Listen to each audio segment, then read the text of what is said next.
Hello, welcome to Warblog. Today we're looking at the Battle of Mutukula in Uganda.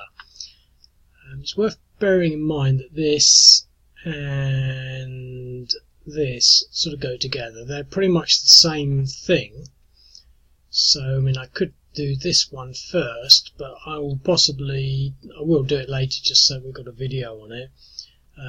But there's not much to it, because what happens when the Ugandans basically invade Tanzania? I won't go into the full history because I just want to get into the game, but because they've been skirmishing about on the border, crossing over, crossing back, but on this date, the 25th of October, they basically come over sort of properly, and the Tanzanians really don't have anything to stop them. They have what they describe as a platoon, and that's it. They have a few other units sort of between there and whatever that is under there, Kayaka. However, but the thing is, the whole point on here is the Ugandans sort of cross the border and they take, they come down here and they stop just north of the river. The Tanzanians lay mines on the north of the river to stop them sort of crossing. But the whole point of this is there wasn't anything to stop this large force from going straight through Kayaka and then down the road through to, I think it's Baloba. I can't see what's under there at the moment. It's something B, Baloba, Bayakamba or something. Anyway, but this was sort of like would have been a natural sort of thing to have done. And to be quite honest, I've got my suspicions regarding the whole thing, because the book that I'm sort of basing the information on is this one here, The War in Uganda, The Legacy of Idi Amin by Tony Avigan and Martha Honey. Now, they basically both state that they got their experience by working closely with the Tanzanians. So they were basically reporting with the Tanzanians, and you get the clear feeling that it's very sort of biased towards the Tanzanians. You know, everything the Tanzanians did was sort of brave and noble, and everything the Ugandans did was sort of stupid and cowardly. And so there's a lot of disinformation, and I suspect that there's some disinformation in that book. In a larger extent, so their account of the fact that there was nothing sort of defending the border, it's a bit sort of I'm not sure how much to believe on that, to believe about that. The Ugandans were sort of reporting heavy resistance, and the author of the book is saying that they couldn't have been receiving heavy resistance because the commander of the 3rd Battalion 202 had ordered his platoon to retreat, and that was all he did. And if they'd been listening to the radios, they would have heard that. But the thing is, you might wonder, well, if they were really, sort of invading, why did they stop at the river, etc., if there was no resistance, etc., etc. But anyway, the whole point here is that the Ugandans crossed the border, and I don't want to sort of do this one because it's so simple. I mean, we're going to beat that unit back. We're going to get there. I mean, the thing is, you could probably go straight through Banazi, take Kayaka, and head down to here. This is why they're all objectives. There's another sort of discrepancy, so to speak, in the way that I see this. I see it all as it's a bit odd, because the thing is, I don't want to say anything too sort of, not so much controversial, but to some extent controversial, but it basically, I think even if you read the Wikipedia article, it says that Idi Amin was sort of tricked into sort of invading Tanzania, and I think the key thing to sort of bear in mind here, and let's just look in there, is he didn't really invade Tanzania. It wasn't sort of like an invasion that he's going in there to take a lot of stuff. I've actually replaced this one now. You can even see it from there. There's the border. I mean, if we have a look at it, this is hardly an invasion of Tanzania. it's more of a border skirmish in which so there's the border. It sort of goes across there, along there. I think the border goes up here. They cross over one place, and there's the Kagera River there. So they hardly cross over, and they don't do it in this sort of strength. I mean, it is a little more artistic license from my perspective, especially when you consider that this scenario is the scenario that we've just been looking at.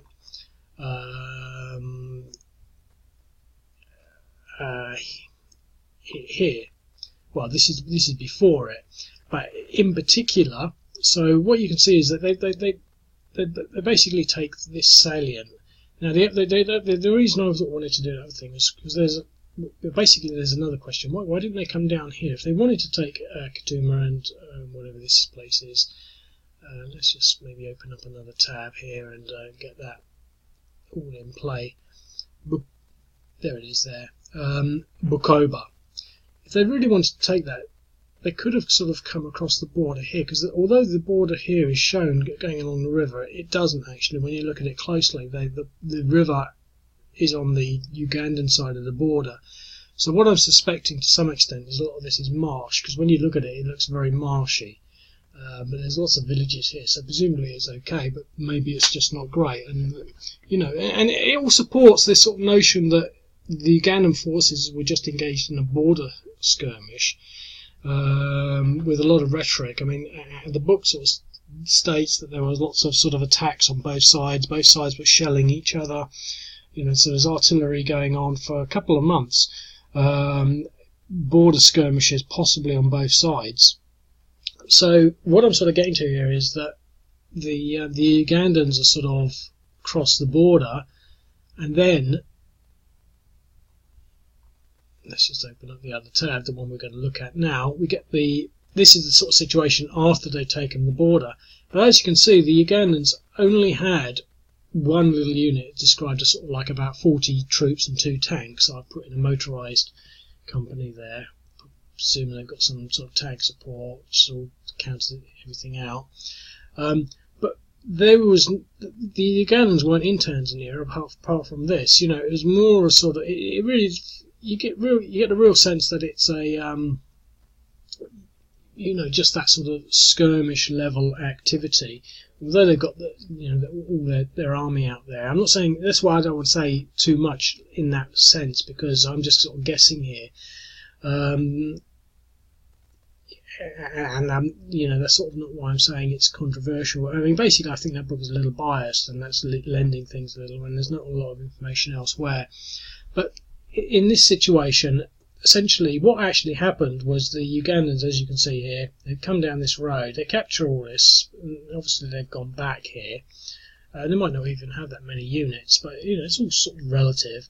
And they get to the river. Instead of crossing the river, as we've sort of mentioned a couple of times now, and going down here to Bukoka, so coming across the river. So when you look at it at scale, it seems that this is the first place. This is just a little village on the border, just south of the river.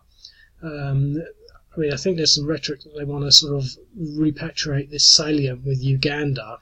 So it's sort of just a marginal piece of land. But when they get to the bridge, they don't go any further. So, sorry to be flicking around. So instead of sort of invading Tanzania properly and coming sort of down, to Kayanga and to Mutui, Muliba, etc., they sort of stop at the bridge, and then what they do is they blow it up. Now in this one, it's not destroyed, but we've got some engineering. Oh no. Yeah, we've got some engineering units somewhere in here, but I think they come down later on. There's some engineering units, and basically they come on turn 4. And basically what they do, that they can't get to the bridge because it's mined and it's got a lot of gun positions covering it. They can't get their tanks near it for some reason, for I think the same reason. And they've got a lot of problems trying to destroy this bridge. And so what they do, they go to a mining company and they get a mining engineer who uses explosives in mines. And they go there at dark and they basically blow the bridge up. But they don't blow the legs of the bridge, the struts of the bridge. They basically blow up a span of it. Now, I'm not sure what the significance of that is, whether they did it intentionally or whether it was just sort of something that was just chance by the way the explosives worked. But basically, that meant that the Tanzanians could repair it a little later with some British bridge laying technology, which is sort of what we're going to be getting onto here. But they basically blow the bridge, which means that the Ugandans can't come across the river and get down to whatever that place is, Bukoba. So they can't do that, and the Tanzanians can sort of, instead of falling back, because they would have possibly fallen back based on the narrative of that book that I just mentioned, the War in Uganda, the Legacy of Idi Amin, that the Tanzanians would have possibly fallen back. So certain that the Ugandans didn't press their advantage on paper. The book sort of states that the Ugandans were pretty rubbish at fighting. Again, I'm sort of not so certain of that. I mean, I can't see an entire army, being as hopeless as the author describes them to be. But he states that, they come down here, they report heavy resistance, even though there's only one platoon. So presumably, I don't know how you could interpret that. It states that when they discovered that the Tanzanians discovered that the Ugandans are not advancing at the sort of rate that they could be, they push their artillery back forward and they fire a couple of shots and the Ugandan army will run away. That's the narrative, and I find that hard to believe as well, but that's all by the by. The point is that, historically they didn't push across the river for a lot of reasons. They blew the bridge up, which allowed the Tanzanians the ability to actually hold on the other side of the river and to regroup. And that's sort of the scenario that we're going to play here now. So I'll just get into that. So essentially, both sides have air power, and this is worth noting as well. But I'm not going to do any air power on the first turn because I just want to sort of get to grips with the ground units. So essentially, the scenario here is the Ugandans have taken what they're calling the salient here. As I said, I don't see any reason why they couldn't come down here. They've mined the bank of the river. I've sort of left a few of these things open. I mean, these are bank. This is the bank, but here it's a little more dense. I didn't have to do that because that one's covered.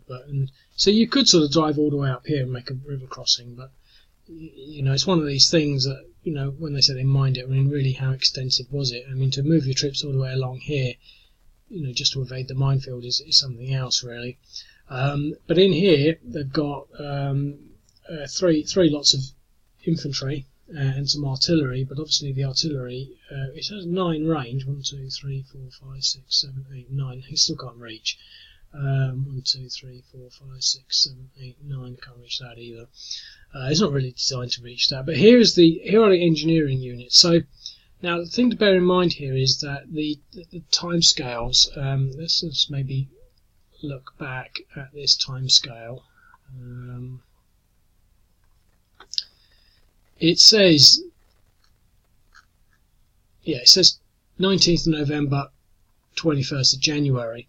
So essentially there's 2 main things that happen. On the 19th, they cross the river and they lay a pontoon bridge. They go across in some boats.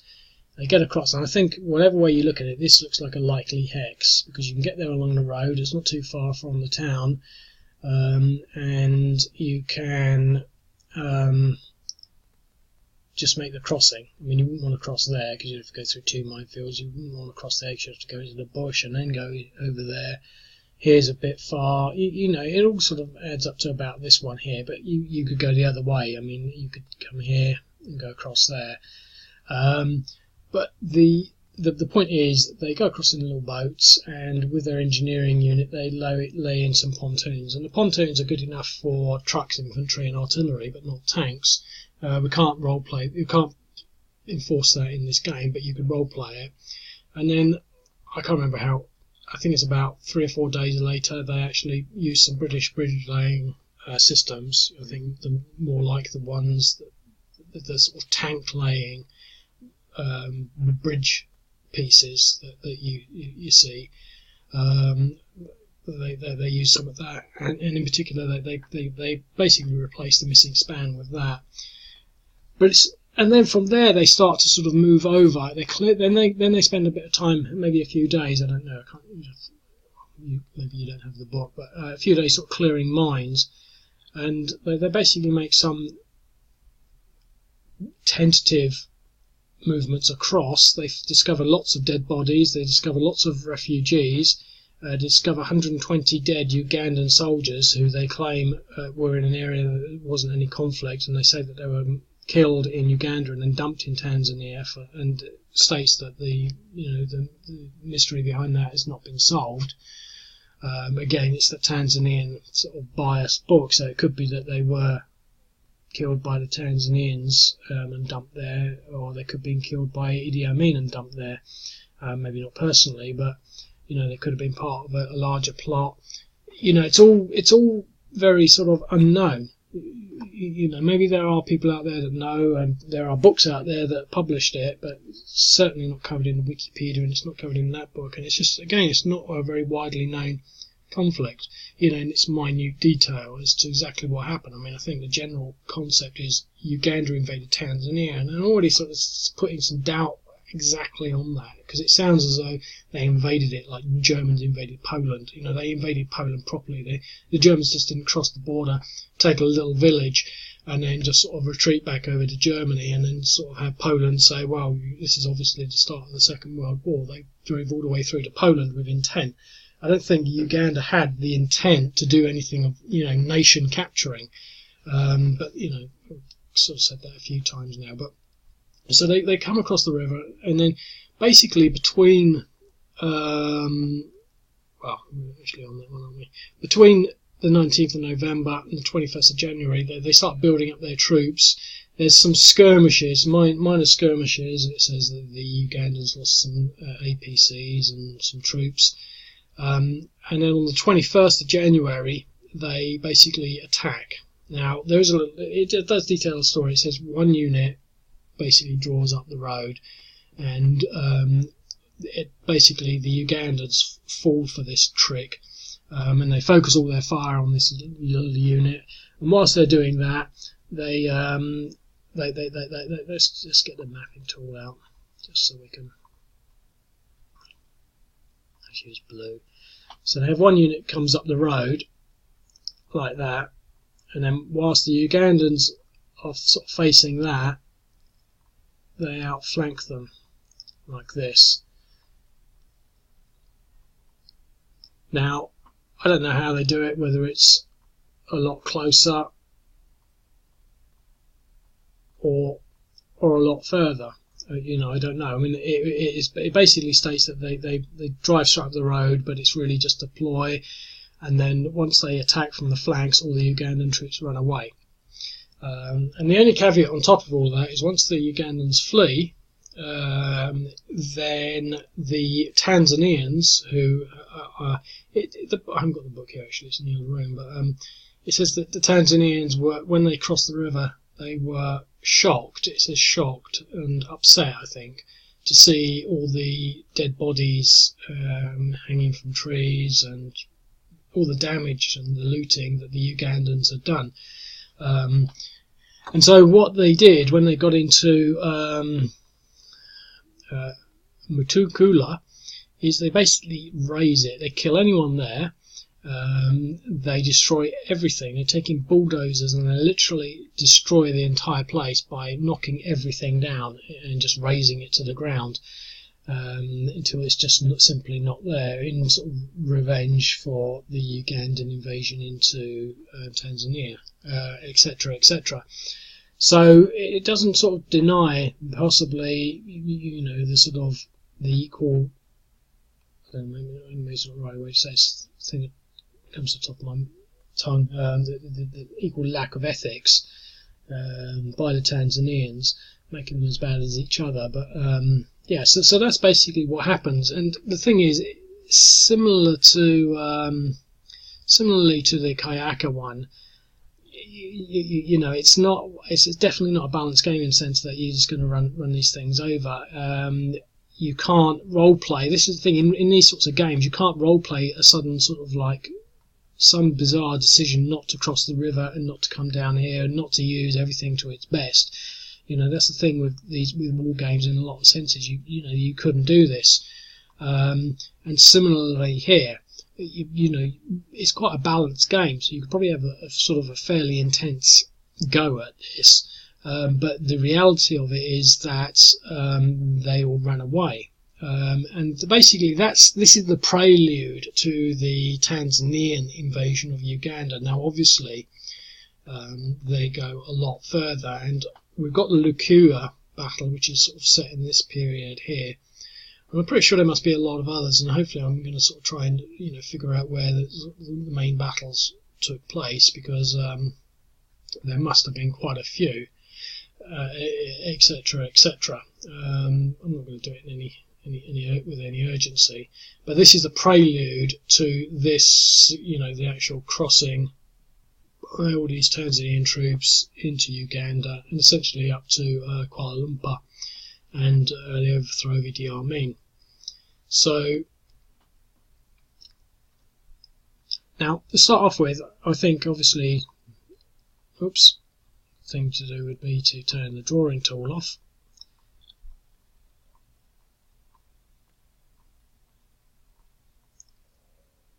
The thing to do is to start moving. Now this is, they say they've got 3 brigades, but I can only identify 2, and so it doesn't really make a lot of difference, but they say there are 3 brigades. So this is the 202 and the 208, and it's worth bearing this in mind, because you don't really get, you get the 202 there, and then you get the 208 coming on from turn 10. So what this game is sort of trying to simulate to some extent is the build-up. So what we're doing here is building up. To start off with, we can't just cross because we've got no bridges. These units are clearly going to take a bit of time getting up there. So there's that as a main factor. But so what we're doing here, we're sort of regrouping and building up in preparation for the river crossing, and then the building up on the other side of the river for the invasion of Mutukula. So it's going to take some time. Now, I'm probably not even going to get there because I'm not going to sort of spend too much time doing all of this. I mean, I'm not going to, you know, I've already gone through 22 minutes. I think it'd be an interesting game in the long run, but, you know, playing it sort of to some extent methodically, as you might imagine it, is going to take a long time, because we're not even going to get the 208 on until turn 10, and they take, you know, about 4 or 5 turns just to arrive, and so it's going to take about 2 or 3 turns just to get to the river, 3 or 4 turns. So we're not going to be doing an attack until about turn 20, and I'm not going to get through 20 turns. So, you know, what I do here is to some extent quite irrelevant. But as I said, so that's the sort of first sort of move. Now, obviously, when we will cross here, but we don't have to, because we've got 2 engineering units and we can make bridges wherever we want. But the thing is, you've got to do 2 things. You've got to create the bridge and then go over and then demine it. And again, all that's going to take a bit of time, because the engineering units can only do 1 thing every 5 turns. I mean, they can move every turn, but, you know, they can't lay another bridge the next turn. So if they lay a bridge, they've got to wait 5 turns until they can then go across and do some demining. So presumably they've got to prepare for things. So there's a lot of preparation in this, and so you know, obviously it's going to take a bit of time. So I'm gonna, well, I could move the artillery around here, but the only reason these are here is because when they come across the river and they start sort of covering the ground in this salient, they say there's no Ugandans anywhere other than here. So these are just really there to be found later. You know, they're just a token element. Now the interesting side of this is I'm not going to use the Ugandans. Now the thing is, in theory, we could start pushing these south. why sit there. Now, the only reason these are hills is because it describes the ground at Mutukula as high ground. So it doesn't say they're hills; it just says it's high ground. And so, that's that. That's why they're hills. But they're not going to do anything. But the thing is, if we were just playing in wargame mode, you could sort of say, okay, well, forget the historic sort of timeline. We'll just move them south. Now, you could give them some engineers in there as well, and so that they could come forward and maybe preempt the arrival of this 208th. Maybe, somehow just come down here. You could play an alternate history to some extent. Now, I was tempted to actually integrate that alternate history with this, but this is the 25th of October to the 31st of October. Now, you could play that alternative history here by going straight down to there, and you could do it. But the reason I was going to integrate this with Mutukula, but the reason I didn't is because, well, I felt that the map would be better focused, so we're just looking at the important bits here. But the reason I didn't is because this is sort of just 4 days in October, and then there's a big gap from the 31st of October. This is all of November, and pretty much all the way through to, there's 19 days. So, and there's, to be quite honest, it's actually not that far off, but I thought that the difference in time was significant enough to actually to do that. Now, I mean, to start off with, I could have actually sort of, because basically I could have just set this on the 21st of January, and you wouldn't have to do this build-up and crossing the rivers, and maybe I could have done that, but it seems natural to sort of integrate that, the build-up and the crossing of the river, in this scenario. But what I'm saying is I could have put both of these into the same one, but then they would have been going from the 25th to the 31st of October all the way to the 21st of January when the next attack happened, and everything else in between would be build up, and it just wouldn't really make as great a scenario or as great a sort of representation of what happened. So that's why I've sort of done it in 2. In theory, I could have possibly done it in 3, making the Battle of Mutala separate and the build-up across the river, but the build-up across the river would be completely uneventful. So there's no point of that. So essentially, this is the Battle of Mutukula, where you've got 20 turns before you can get there, which wouldn't make a great selling point if you were selling it as an individual game, but that's not what this is all about. So now the Ugandans are not going to do anything. And we're not going to use the air power, but the thing is, there is air power, and there is air defence, but there is also air superiority, and so you could possibly explore that.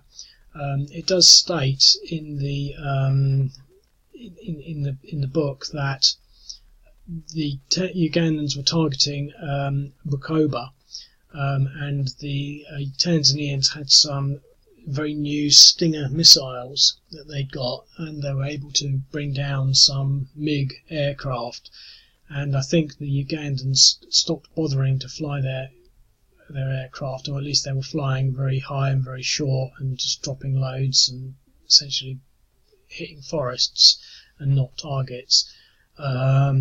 So that's another part of it, but I'm not going to do that. In fact, I don't think I'm going to go a lot further, because essentially all this is really about is this build-up. Clearly these engineering units are sort of part and parcel of the limiting factor on that. So for example, I could start to move these to where I think I'm going to want them.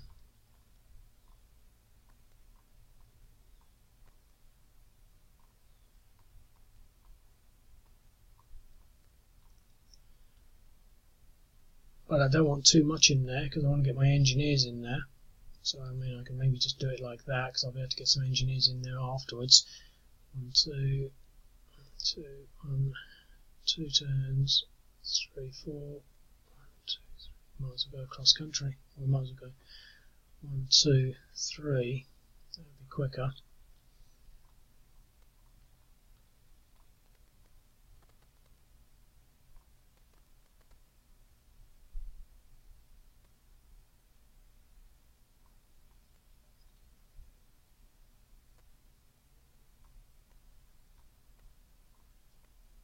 Yeah, I messed up the turn there.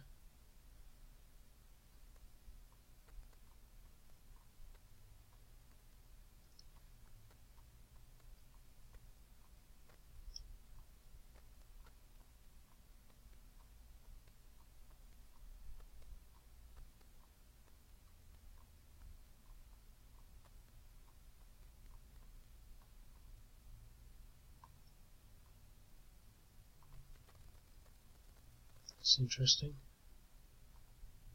No, I thought I'd overstacked. I shouldn't be able to overstack. And these are even more interesting because they're just infantry.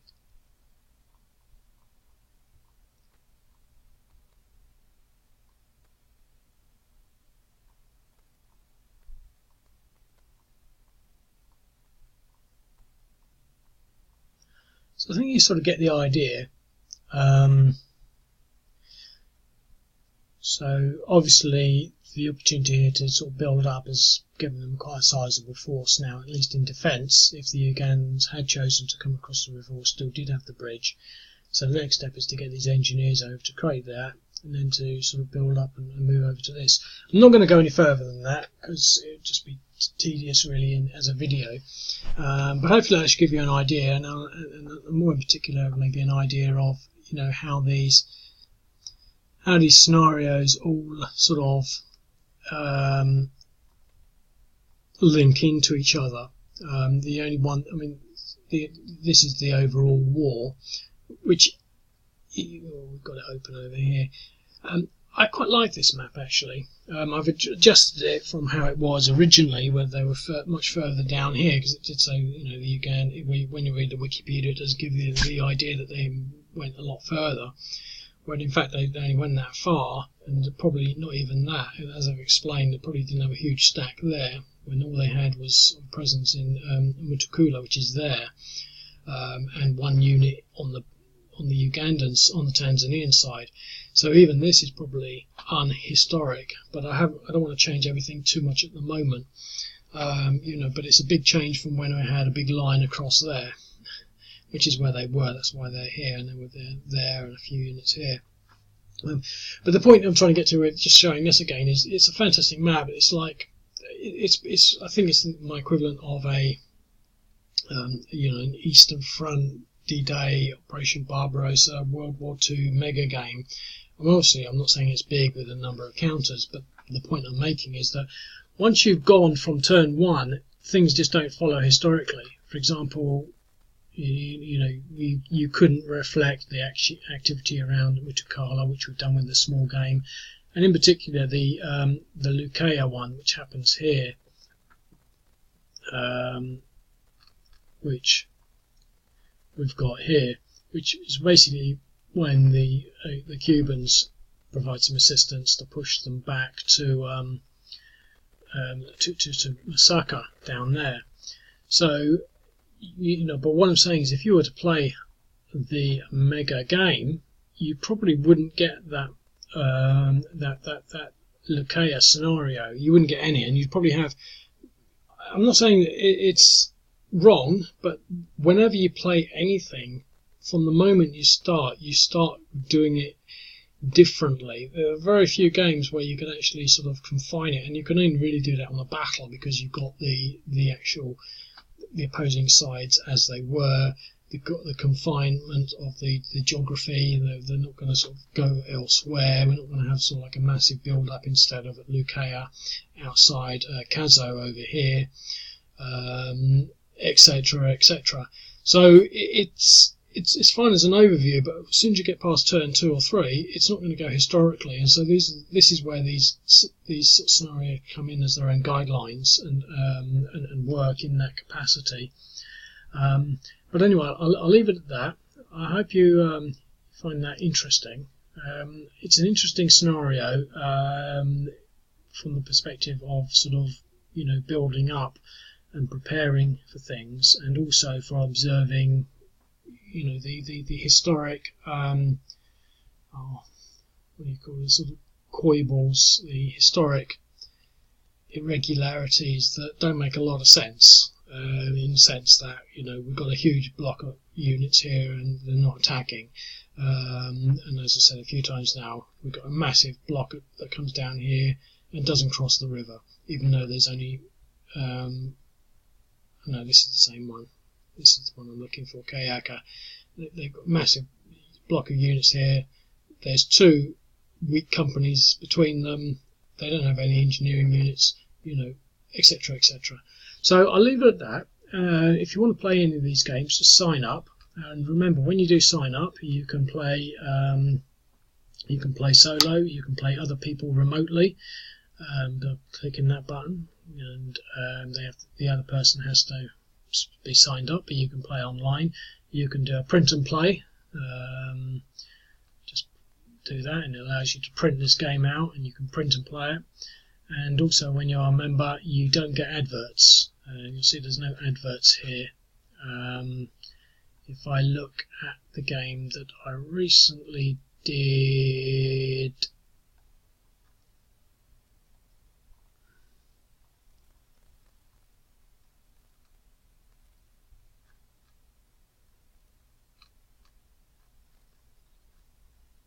this is what prompted me. Is it so far back now? The Goa attack. I've done this video so many times. I've finally done it, and I actually replaced. Oh no, I don't know why it's not got its cover. I have done the cover, but as you can see here, there's an advert, and that sort of irritated me really, because I do have ad block, but for some reason, well, this is actually a new computer, so you've got this battleships thing here, and you've got these adverts everywhere. Yeah, you can't see any at the moment. I'm not sure whether where they are in this format. But anyway, so when you sign up, you don't get ads as well. So there's all sorts of fantastic things. Plus, we're pretty much near 500 games. We're actually at 400. 1, 2, 3, 4, 5, 6, 7, 497 games, approaching 500 games, all of which are incredibly exciting, and you can play them all when you're a member. So I'll maybe speak to you later. Cheerio.